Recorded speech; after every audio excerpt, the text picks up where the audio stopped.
Welcome to my channel Soft Feminine. I never imagined a single evening could turn my world upside down. One moment I was just me, normal, confident, comfortable in my own skin. The next, I was looking at someone I barely recognized. It started with a dare.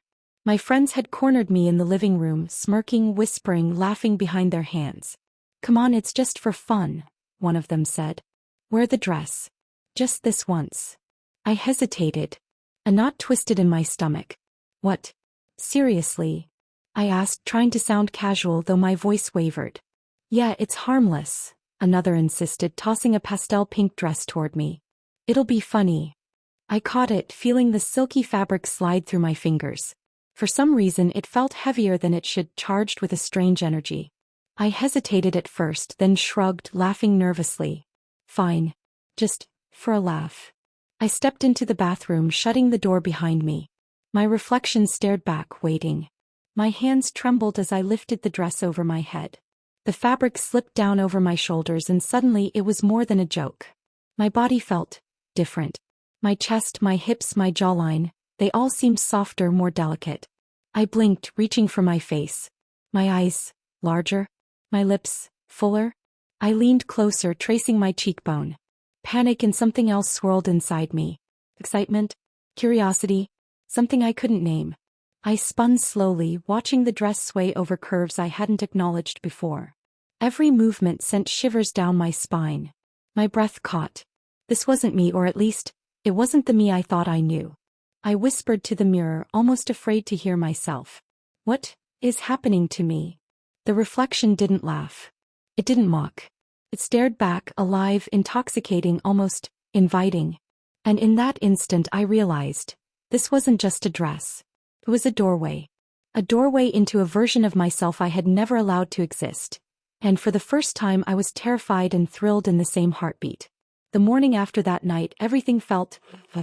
I got dressed in my usual jeans and t-shirt, but the fabric felt strange against my skin, tighter, more aware of curves I hadn't noticed before. Every mirror, every reflective surface caught my eye. The polished elevator door at work, a spoon in the kitchen, even the glass of my office window. And I recoiled slightly, seeing a stranger's face staring back at me. At the office, the shift in perception was immediate. "Hey, you okay?" Mark asked, squinting across the cubicles. "Yeah, fine," I muttered, my voice wavering despite my attempt to sound normal. He tilted his head, frowning. "You look different. Did something happen?" Different. That word rang in my ears all day, echoing every time I moved, every time someone glanced my way. I ducked into the bathroom, staring at my reflection, tracing my jaw, my shoulders, my chest. My fingers lingered over contours I had never acknowledged before. Panic surged, a tightening in my chest, while beneath it, a small, reckless thrill simmered. Lunch was no relief. I tried to hide in a quiet corner, barely eating, hyper-aware of stares I couldn't confirm. Every whisper, every glance seemed magnified. I felt like I was on display, yet unseen. Fear, embarrassment, and a strange sense of fascination churned together. At home, the tension didn't ease. My wife noticed immediately. "You look different," she said softly, brushing a strand of hair from my forehead. It's nothing," I mumbled, but the words felt hollow. "You don't have to do it again if you don't want," she added, gentle but curious. I hesitated, staring at the floor. Part of me wanted to retreat, to hide, to shrink back into the version of myself I knew. But another part, the part one had glimpsed in the mirror, tugged insistently at my chest. "Maybe, just once more," I whispered, the confession almost shameful even to myself. That night, lying awake, every touch of the sheets against my legs reminded me of the silk of the dress, the thrill in front of the mirror, the electricity of curves I had only just discovered. I realized I had crossed a line. This wasn't just a game. Something inside me had woken. The fear of being discovered, the embarrassment, the whispers in my own head, they all pressed against me like a storm. But beneath it, a quiet, insistent pulse of curiosity, excitement, and longing began to bloom. For the first time I understood. My life as I knew it was shifting. And whether I liked it or not, I could no longer ignore the part of me that wanted to explore this new self. The apartment had never felt so quiet. Every small sound seemed amplified. The hum of the fridge, the soft tick of the clock, the faint creak of the floor beneath my feet. I made sure the door was locked. The world outside paused, as if granting me permission to step into a space I had never fully claimed, my own secret. I approached the closet slowly. The dresses I had quietly collected over weeks, tucked into corners and folded on shelves, called to me. My fingers brushed the fabrics, the silk, the satin, the lace, and a shiver ran down my spine. The textures were intoxicating, almost forbidden, yet familiar in a way I couldn't explain. I picked a soft lavender dress, holding it against my body. The fabric was cool against my palms, delicate, almost alive. I hesitated, then slipped it over my head. It fell gently over my shoulders, molding to my frame. I turned slowly, watching the fabric flow over new curves I hadn't acknowledged before. The reflection in the mirror made me catch my breath. My jawline looked softer, my cheekbones higher, my lips fuller. My eyes, wide and unblinking, seemed almost curious, like they were waiting for me to recognize myself. I reached up, brushing a fingertip across my face, marveling at every subtle contour. I sank onto the edge of the bed, heart hammering, and ran my hands over the dress. Every fold, every brush of fabric against my skin, sent electric shivers through me. It wasn't just the clothes. It was the discovery of a body I had only glimpsed in stolen moments, the awakening of something I hadn't allowed myself to feel. Then I opened the makeup kit I had secretly bought: blush, powder, mascara, lipstick. My hands shook slightly as I lifted the brush. Slow, I whispered to myself, as if the mirror could scold me for being too eager. I dabbed powder across my cheeks, blending it gently, tracing the planes of my face with reverence. I outlined my eyes with pencil, watching them transform in the reflection. Then my lips, soft pink, glossy, alive. I leaned closer, and for the first time I smiled at myself without hesitation. Next came the voice. I whispered softly, "Oh, is this me?" My voice wavered at first, fragile and unfamiliar, then began to smooth, gaining a gentle rhythm. Hearing it spoken aloud, I shivered. The reflection smiled back approvingly. I felt, what? Validation? Freedom? Something I couldn't name, yet it resonated deep in my chest. I practiced movements, subtle shifts, tilts of the head, sways of the hips. I traced the lines of my arms, the curve of my shoulders, experimenting with gestures I had never allowed myself. Each motion was a revelation, each practice a lesson in inhabiting this new self. Hours passed. I switched dresses, experimented with colors and textures, tried different lipstick shades, even played with the soft pitch of my voice. Every attempt brought joy and a delicate fear, but also a sense of belonging. For the first time, I felt like the person in the mirror could exist outside my imagination. Fully, completely, unapologetically. By midnight, I sank against the pillows, exhausted yet exhilarated. My reflection no longer startled me. It welcomed me, patient and quiet, as if saying, "You are allowed." And I knew deep down this was only the beginning. A doorway had opened, and I was ready to step through, one trembling, thrilling step at a time. The first time I walked outside as Lila, my legs felt like jelly. The evening air was cool, brushing against my skin, making every movement feel amplified. The streets were quiet, bathed in the soft glow of street lamps, yet my heartbeat thundered in my ears.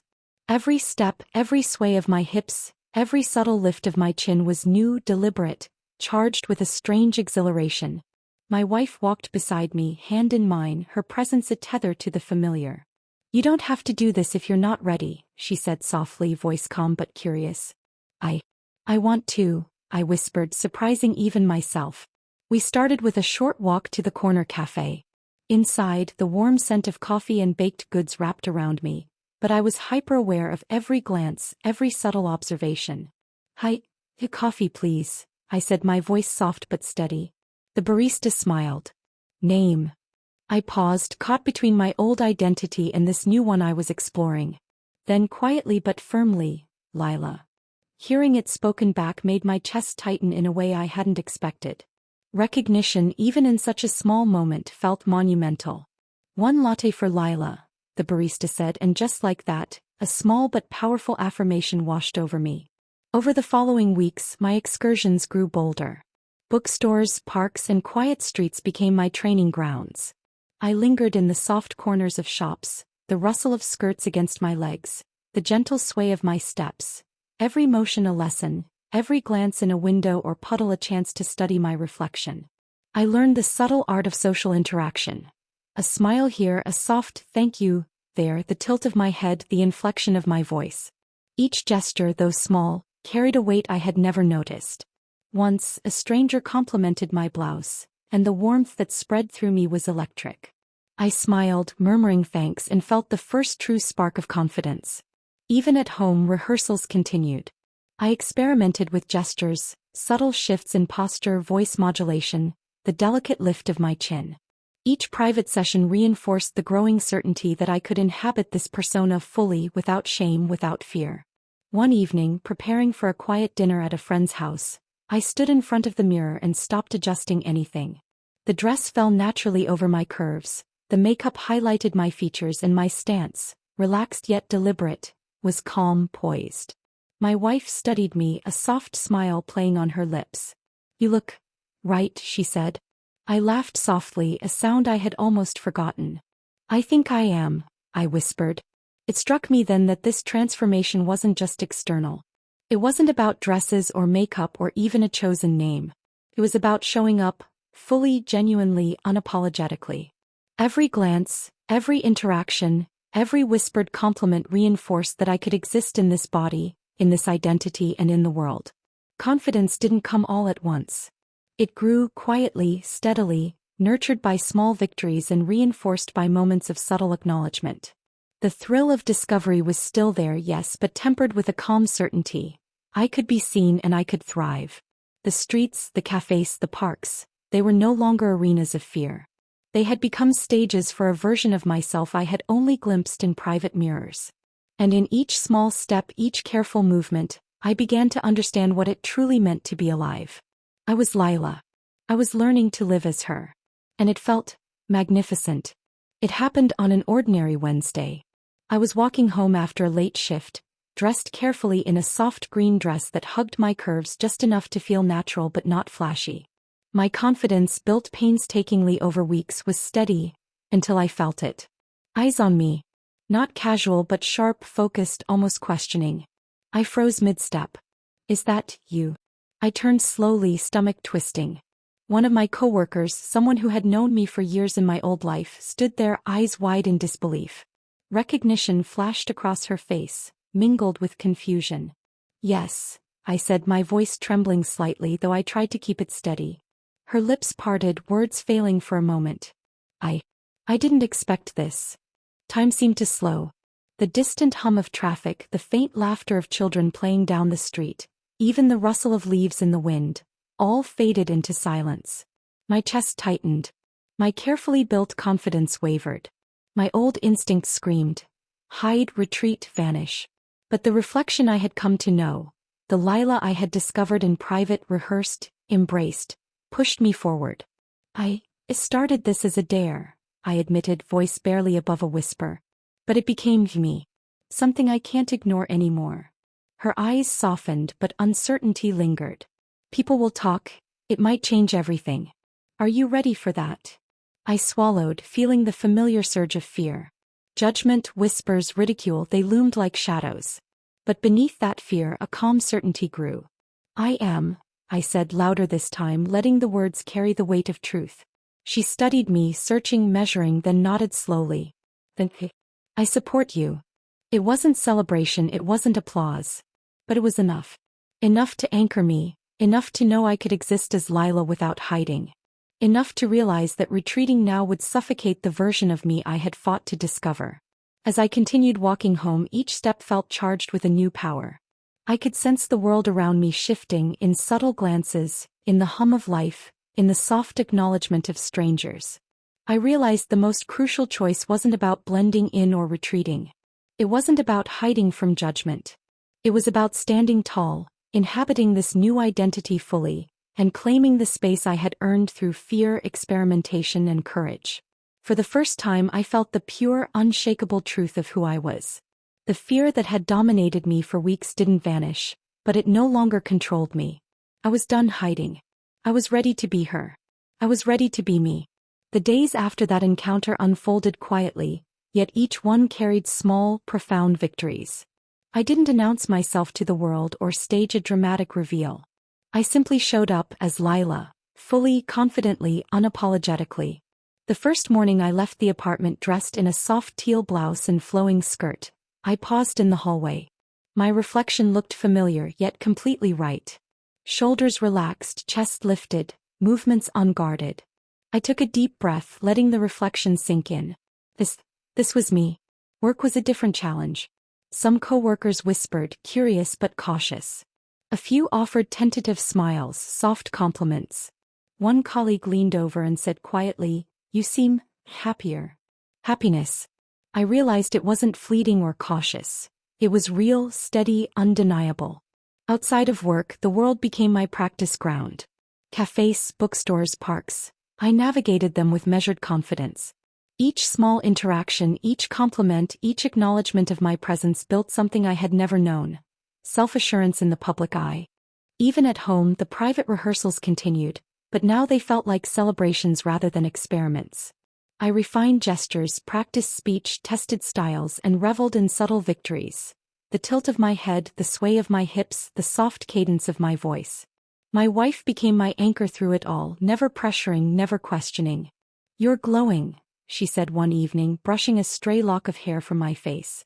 Her words weren't just comforting, they validated me. I noticed details I had once ignored. The delicate fall of hair over my shoulders, the curve of my smile, the gentle rhythm of my steps. Mirrors no longer startled me. They reflected a person who had fought to exist authentically and now was allowed to do so. I realized then that this transformation wasn't about dresses, makeup, or a chosen name. It was about claiming the courage to show up, fully and unapologetically. Each heartbeat of fear I had endured, each trembling step into the unknown, led me here, to a life lived openly, authentically, vibrantly. Confidence didn't appear all at once. It grew quietly, reinforced by small victories and moments of recognition, by subtle nods from strangers and smiles from loved ones. The streets, the cafes, the parks, they were no longer arenas of fear, but stages for the version of myself I had only glimpsed in mirrors and whispered fantasies. I could feel it in every step. My chest lifted, my posture straight, my movements deliberate yet natural. I was no longer just experimenting. I was living. Fully, unapologetically, beautifully. I was alive. I was Lila. I was me. If he had told me a few weeks ago that a single dare could change my life, I would have laughed. Or maybe cried. I didn't plan to discover Lila, the version of me that had been quietly waiting all along. What started as curiosity and secret experimentation became a journey of courage, self-discovery, and acceptance. The bravest act isn't putting on a dress or makeup. It's seeing yourself, acknowledging who you are, and stepping into the world fully, unapologetically. Transformation isn't just external. It's internal, emotional, profound. When you finally embrace yourself without hiding, without fear, the world doesn't just see you.